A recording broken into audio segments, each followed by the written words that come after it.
ఇంకా తల్లిదండ్రులకు వ్యతిరేకంగా జీవించేవారు ఎవరైనా ఉంటే, తల్లిదండ్రులకు వ్యతిరేకంగా జీవించేవారు ఎవరైనా దేవుని పాదాల చెంతకు రండి, దేవుని పాదాల చెంతకు రండి. దేవుడే మీకు మంచి సరైన జ్ఞానం ఇచ్చి దేవుని మార్గంలో నడిపించగలిగిన దేవుడు, నా నిజమైన దేవుడు, నేను ప్రకటిస్తున్న దేవుడు, జీవం కలిగిన దేవుడు. ఈ మదర్స్ డే సందర్భంగా నేను మీతో మాట్లాడుతున్నాను. ఈ మదర్స్ డే సందర్భంగా మీకు తెలియజేస్తున్నాను. తల్లిదండ్రులు ప్రేమించండి, తల్లిదండ్రులు గౌరవించండి, తల్లిదండ్రులు సన్మానించండి, తల్లిదండ్రుల మాటకు లోబడి ఉండండి, తల్లిదండ్రుల మాటలకు విధేయత చూపించండి, దేవుని యందు భయభక్తులు కలిగి జీవించండి, దేవుని యందు భయభక్తులు కలిగి పిల్లలారా మీ మార్గాలన్నీ, చెడు తలంపులన్నీ, చెడు మార్గాలన్నీ వదిలిపెట్టుకోండి.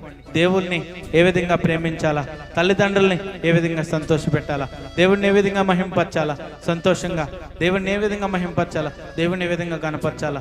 మరి ఈ మధ్యాహ్న కాల సమయంలో ఈ లోకంలో ఉన్న ప్రజలందరికీ, ఈ లోకంలో ఉన్న పిల్లలందరికీ, తల్లిదండ్రులకు నేను స్పష్టంగా తెలియజేస్తున్నాను.